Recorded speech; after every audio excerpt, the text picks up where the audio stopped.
Bien, volvemos al piso de Mañaneros y ya estamos con la primera de las notas que tenemos preparadas para el día de hoy. Así es, el doctor Alejandro Lucchesi ya está en contacto con nosotros. Hola Ale, ¿cómo estás?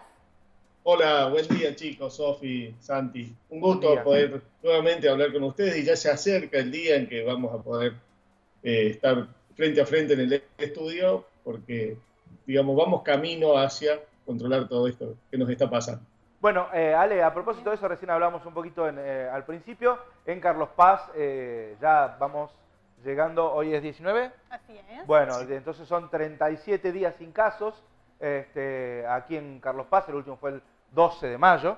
Con lo cual parece que tenemos la situación controlada. Pero, digo, y en esto quiero a ver si vos te sumás a la situación, digo, no conviene relajarse porque Tras la Sierra no había tenido un solo caso en 70 días y un error llevó a que ya ahora están por arriba de los 10 casos. Yo no sé si son 11, 15... 13, porque decían 11... Bueno, hoy a la mañana leí 15 en algún lado también, en algún mira. medio de allá, así que bueno. Pero digo, esto vale de no relajarse, ¿no? Claro, conviene, digamos, hacer un vistazo también en lo bueno que deja esto.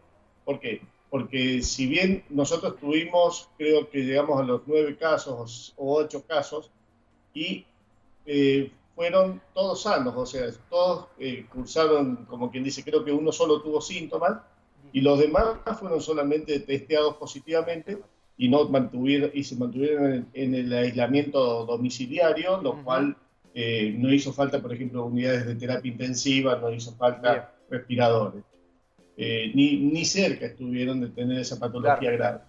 Hay una cosa que es importante, lo que hablamos de Tras la Sierra, sí, es un caso, evidentemente es una enfermedad muy contagiosa, cosa que se puede diseminar con gran facilidad, pero para no asustar a la población, es bueno decir también que no es una enfermedad totalmente mortal, sino al contrario, la mayoría de las personas cursan y generan una convalecencia con total respuesta saludable, o sea que no hay, como quien dice, que alarmarse.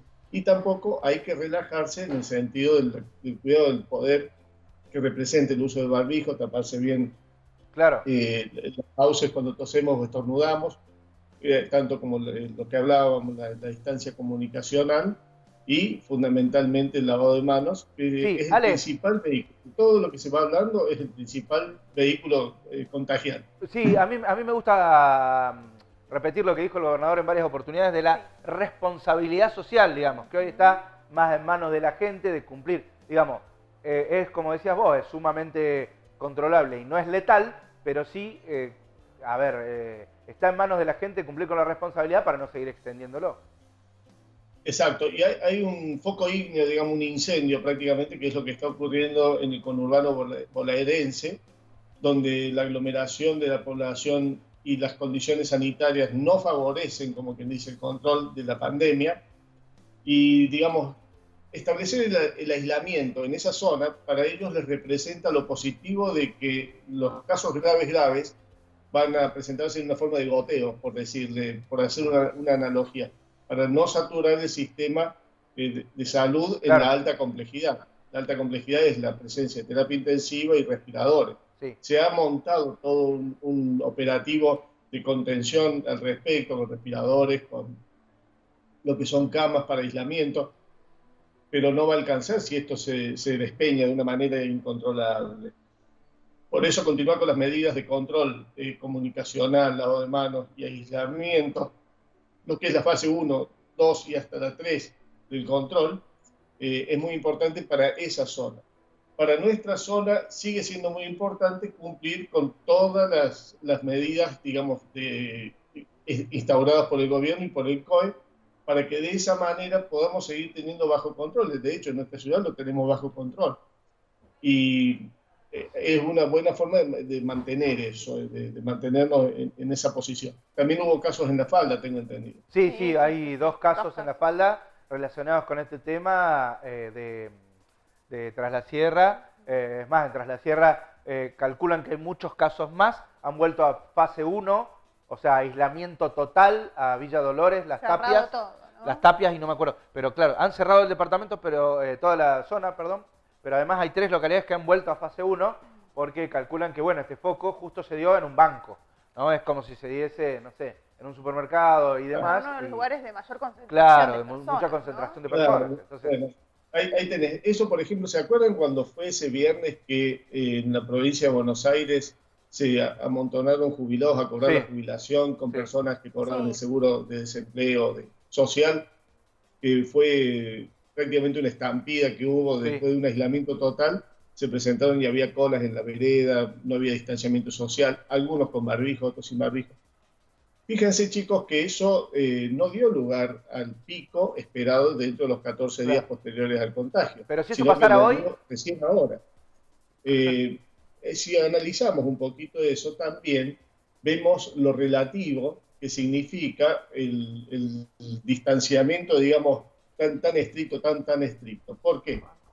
Porque la inmunidad se va logrando también en base al contacto. Si yo no hago o no propicio, como que dicen, ningún tipo de contacto, o sea, la fase 1, llamémosle, Sí. permanente, tampoco estoy favoreciendo a que esto se detenga, porque lo estoy, como quien dice, acorralando y en cualquier momento se va a liberar y la contagiosidad va a seguir y va a seguir y va a seguir. Por eso tenemos que tener siempre en cuenta la medida que va dando el gobierno para que de alguna manera, digamos, con una cierta elasticidad, podamos llegar a dominar y a tener la mayor parte de la población con una inmunidad, vamos a llamar natural, o sea, una defensa natural. Por ejemplo, si yo les digo, en los establecimientos geriátricos, ya volviendo a la parte más grave de la situación, en los geriátricos es donde más grave se presenta. Prácticamente tenemos que la mitad de los sí, casos son fatales. graves se producen en adultos mayores. Dentro de esos adultos mayores, más de la mitad son los que están en lo que se llama instituciones de estas de albergue diario de los ancianos, que son los geriátricos. Si yo, hay algo que tenemos que aclarar bien, que es la carga viral. ¿Qué es la carga viral? Vamos a imaginarnos una persona de 82 años que toma el virus, tiene una posibilidad de defenderse hasta cierto punto y que quizás hasta se cure. De hecho, vemos noticias donde ancianos mayores aún se han curado. Pero si dentro del instituto geriátrico, a los cuales los tengo totalmente aislados, vuelve a contagiarse con otro anciano de ahí y vuelve a contagiarse 3 hasta 4 veces, esa carga viral es la que termina con la vida del abuelo. Entonces, por eso quiero hacer muy claro, la carga viral en el encierro total absoluto es quizá peor que si permitiéramos cierta elasticidad en ese aspecto. Pero no nos queda otra, porque nosotros con estas medidas de aislamientos de fases primarias, logramos, como quien dice, detener el pico máximo de presentación de casos graves, lo cual le da, como quien dice, una amortiguación al sistema sanitario para poder contener los casos de mayor gravedad con las unidades de terapia intensiva y de respiradores. Eso es muy importante destacarlo porque, por ejemplo, lo vemos en los niños, las criaturas la pasan prácticamente por arriba a la cuestión, porque ellos tienen más movilidad, salen, entran, salen. Bien, Ale, a ver, si yo trato de interpretar. Lo que decís vos de alguna manera es que todos nos vamos a contagiar, entonces lo que hay que ir es liberando para que se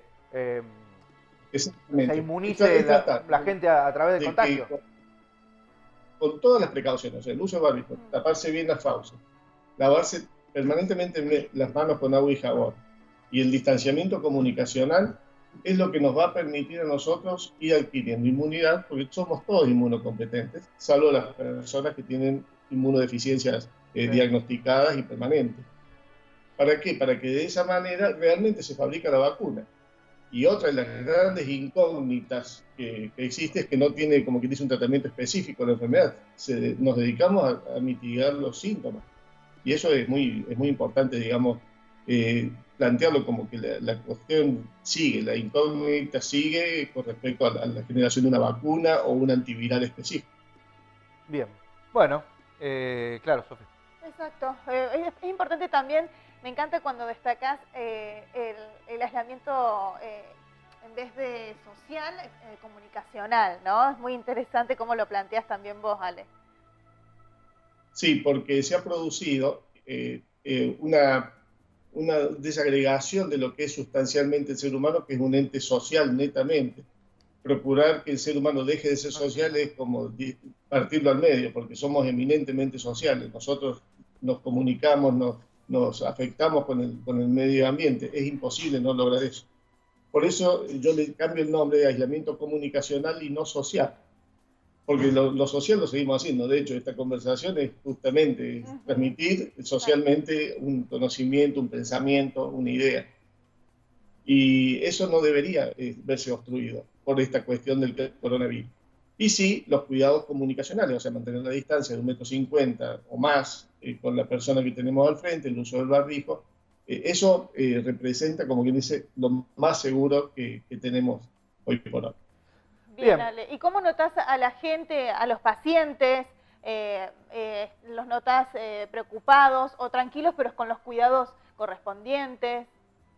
Están muy asustados porque, a ver, esto ha generado un cambio de hábitos tan importante, donde pensamos que si tomamos una enfermedad viral, como de hecho los chicos en esta época del año lo tienen, los niños, una enfermedad febril, aguda, con tos, enseguida piensan las mamás o sienten que va a tener coronavirus, y en realidad no es así. Es más que evidente que no es así. Hay 4 o 5 virus antes que este que atacan a los niños en esta época del año. Y genera mucha zozobra y por ahí una consulta, digamos, a los servicios del hospital, que también se muestran, como quien dice, muy reticentes a aceptar al febril agudo, porque tienen que manejarse de una manera muy específica cuando viene una persona con fiebre a la guardia. Entonces la consulta común del pediatra se ha visto modificada también. Claro. Yo trato de darle mucho apoyo a las mamás, a los papás, para que se sepan manejar con tranquilidad, para que generen en sus hábitos todas estas cosas, que ya pasen a formar parte de lo que llamamos nueva normalidad, que es incorporar estos hábitos. Gracias a esto, por ejemplo, hemos tenido mucho mejor estimulación en la primera infancia. Esta cuarentena ha servido mucho para el contacto madre-hijo, que antes no era así. Y ha servido mucho, se han lavado tanto las manos las personas, claro, han aceptado tanto estas medidas nuevas, que hay muchas otras enfermedades prevalentes de la zona y de la época del año que no se han presentado, o se han presentado mínimamente. Entonces, bacana, el 26 de junio es la semana, la semana 26, es ahora justo a fines de junio, sí, que es el pico anual de bronquiolitis. Año tras año teníamos casos graves de bronquiolitis, y este año no lo estamos teniendo. Wow. De hecho, en el hospital, por ejemplo, no tenemos ningún niño internado hace ya más de 20 días. No, y nosotros los internábamos para el apoyo respiratorio, ¿no? Bien. Muy bueno. Bueno, Ale, a ver, consecuencias colaterales entonces de todas las medidas de, claro. Eso, consecuencias colaterales que no siempre son daños, son muchas veces cosas positivas que nos pasan. Sí. Aceptamos, digamos, los desafíos. Sigo apoyando todas las medidas que va dictando el COE. No asustarnos cuando se determina esos aislamientos a fase 1, o sea, se retrocede en fases nada más que para proteger al sistema sanitario, que pueda seguir siendo capaz de dar respuesta. Es nada más que por eso, no es porque la enfermedad redoble su gravedad o se vuelva más agresiva. Sencillamente es para contener el foco, para contener la dispersión del virus. Y justamente cuando vamos avanzando de fase, vamos relajando las cuestiones, digamos, comunicacionales, lo cual brinda ese plafón general de inmunidad natural. Bien. O sea, de defensa. Sí, está claro, Ale. Bueno, muchísimas gracias, Ale. No, por favor, gracias a usted y bueno, espero que pronto ya nos podamos ver personalmente y auguro, digamos, que esto pase no más de un mes, calculo que vamos a tenerla dominada. Ojalá así sea y no tengamos ningún otra situación como la de Tras la Sierra, que digo, por eso hay que estar atento, porque como pasó en Tras la Sierra, cualquier descuido lleva a que se tomen nuevas medidas. Ojalá lo mantengamos como se mantuvo pasan de zona blanca a zona roja de un solo Claro, por eso. Bien, Ale, muchísimas gracias. Ale. No, por favor, gracias a usted. Bien, allí tenemos la palabra del doctor Lucchesi con respecto a este tema, hablando un poco de lo que, son sus consideraciones o las consideraciones que tienen mucha rama de la medicina con respecto a la inmunidad como se dice habitualmente, en rebaño, ¿no? O que Exacto. la gente se va inmunizando de a poco. Con respecto a esto, hay otra parte de la medicina que no está de acuerdo con esto, y bueno, son opiniones. Yo no soy médico ni nada como para opinar con respecto a esto. Hay distintas escuelas y, a ver, como estamos todos aprendiendo con esto, los médicos también, están todos adquiriendo conocimientos y tratando de aconsejar lo mejor posible cada uno de su postura desde lo que le parece que es lo mejor para la sociedad en cada una de las situaciones que se dan, ¿no? Muy bien, Santi. De esta manera vamos a una nueva pausa ya. Así. Mañanero